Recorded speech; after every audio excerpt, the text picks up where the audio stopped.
Salam sikap bisa, santun dalam prestasi menuju kompetensi. Oke anak-anakku, materi mata pelajaran hari ini kita akan membahas tentang PPEMS atau yang cenderung dikenal sebagai EMS yang disingkat dengan kepanjangan Engine Management System. Dan materi yang akan kita bahas hari ini adalah tentang dasar-dasar Engine Management System. Engine Management System yang harus kita ketahui pada dasarnya, yang pertama, apa yang dimaksud dengan EMS?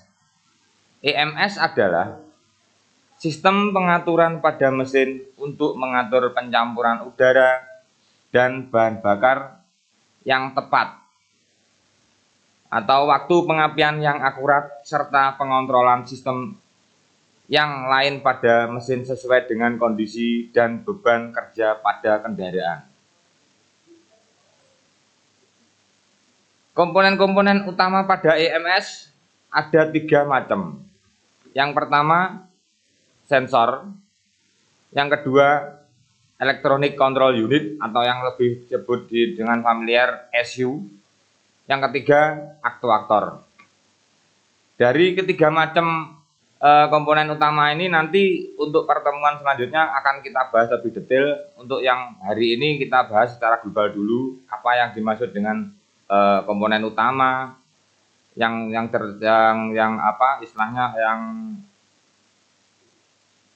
terdiri dari 3 macam komponen ini. Selanjutnya, fungsi dari EMS yaitu mengatur sistem pada kendaraan secara luas agar operasional mesin bisa bekerja secara optimal. Dengan cara kita mengatur setiap elemen mesin. Apa yang tadi saya sudah sebutkan di komponen utama seperti sensor, kita sesuaikan dengan kebutuhan, aktuator, dan kontrol yang kita sesuaikan seperti kebutuhan mesin. Komponen-komponen EMS atau Engine Management System itu ada 3 macam sistem. Sistem kontrol bahan bakar, yang kedua sistem kontrol induksi udara, yang ketiga sistem kontrol pengapian. Dari masing-masing sistem kontrol yang ketiga tadi kita bahas sistem kontrol bahan bakar. Yang sistem bahan bakar di sini mempunyai fungsi dan tujuan. Yang pertama, untuk memberikan bahan bakar sesuai dengan kebutuhan mesin. Yang kedua, mengatur emisi gas buang seminimal mungkin. Yang ketiga, mengatur efisiensi bahan bakar. Dan yang terakhir, mencegah penguapan bahan bakar. Yang kedua, sistem kontrol induksi udara. Fungsi dari sistem kontrol induksi udara dan tujuannya di sini ada 2. Yang pertama, untuk pengaturan sistem filter meter. Yang kedua, untuk mengukur asupan udara ke intake manifold. Selanjutnya, kontrol sistem pengapian. Di sini kontrol sistem pengapian mempunyai fungsi dan tujuan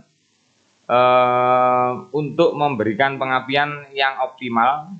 Yang kedua, agar irit bahan bakar. Dan yang ketiga, meminimalisir terjadinya knocking. Dari sistem kontrol bahan bakar yang pertama tadi terdiri dari kumpulan sensor-sensor yang akan memberikan pengaturan sesuai dengan kebutuhan engine. Dari sistem kontrol bahan bakar tersebut terdapat macam-macam sensor. Yang pertama itu throttle position sensor switch, atau yang mungkin yang lebih disebut familiarnya sensor TPS. Yang kedua, MAF. Yang kepanjangannya mass airflow sensor. Yang ketiga, water temperature sensor yang disingkat dengan WTS. Mungkin ini jangan salah arti, WTS apa? WTS itu water temperature sensor. Yang keempat, CMP, camshaft position sensor. Yang kelima, speed sensor. Yang keenam, switch position sensor. Yang ketujuh, ignition switch. Yang kedelapan, baterai. Dan yang terakhir, sensor O2. Dari macam-macam sensor yang tadi saya sebutkan, mungkin nanti di pertemuan selanjutnya bisa kita bahas lebih detail masing-masing fungsi dan tujuannya, kenapa kok sistem kerjanya seperti apa dan detailnya seperti gimana. Dan yang kedua, kontrol sistem induksi udara juga terdiri dari beberapa sensor. Yang pertama air cleaner, yang kedua throttle body, yang ketiga throttle valve, yang keempat idle air control atau yang disebut dengan IAC, yang kelima intake manifold, yang keenam MAF atau yang disebut juga mass airflow, yang ketujuh intake air temperature atau yang kita lebih familiar disebut dengan sensor IAT, yang terakhir sensor engine coolant temperature atau yang bisa disebut dengan sensor ECT. Dan yang tiga, kontrol sistem pengapian. Kontrol sistem pengapian di sini juga terbagi dari beberapa sensor. Yang pertama, sensor camshaft position sensor. Ya, ini juga mungkin lebih familiarnya juga bisa disebut dengan CMP. Yang kedua, TPS yang tadi sudah saya sebutkan, mungkin ada dua fungsi yang mungkin untuk pengapian atau untuk yang mengatur sensor kontrol induksi udara tadi. Yang keempat, water temperature. Yang kelima, mass airflow sensor. Yang keenam, knock sensor. Dan yang ketujuh, baterai. Yang kedelapan, vehicle speed sensor. Yang terakhir juga ignition switch. Mungkin dari beberapa sensor ini ada yang ada di sistem kontrol induksi udara, atau ada yang sistem kontrol sistem kontrol pengapian, atau juga ada yang masuk di kategori sensor kontrol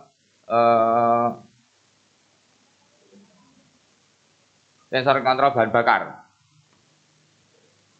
Dari ketiga macam sistem kontrol dan masing-masing sistem kontrol tadi kan ada istilahnya ada berbagai macam sensor yang dibahas. Mungkin detailnya nanti kita bahas nanti untuk pertemuan selanjutnya. Untuk selanjutnya mungkin dari anak-anak ada yang bisa ditanyakan atau gimana, mungkin ada kurang lebihnya terakhir untuk pembahasan sistem kontrol di sistem engine management system. Mungkin kita bahas di sensor-sensor ini kan mungkin pengertiannya juga ada yang dua fungsi di sistem kontrol pengapian, terdiri dari kontrol pengapian atau yang masuk juga di kontrol bahan bakar. Mungkin sementara untuk materi hari ini cukup di sini. Selanjutnya tugas dan soal latihan mungkin bisa dicatat. Yang pertama, sebutkan macam-macam sensor yang termasuk sistem kontrol bahan bakar. Kedua, sistem kontrol induksi udara. Ketiga, sistem kontrol pengapian. Yang ketiga, Jelaskan fungsi dari engine management system. Selanjutnya, jelaskan prinsip kerja pada engine management system. Mungkin soal dan tugas latihan ini enggak terlalu banyak. Mungkin untuk membahas masalah materi di sini saya kasih tugas cukup 3 pertanyaan aja, biar nanti kalian bisa memahami apa yang saya sampaikan tadi, dapat dikerjakan di Google Classroom dan dikirim di link yang disediakan. Baiklah anak-anak, demikian materi hari ini mengenai pembahasan mapel engine management system. Untuk tugas dan untuk tugasnya anak-anak bisa klik di kolom deskripsi dan sampai ketemu kembali di pertemuan berikutnya dalam materi yang selanjutnya. Jangan lupa like dan komen untuk mendukung program ini.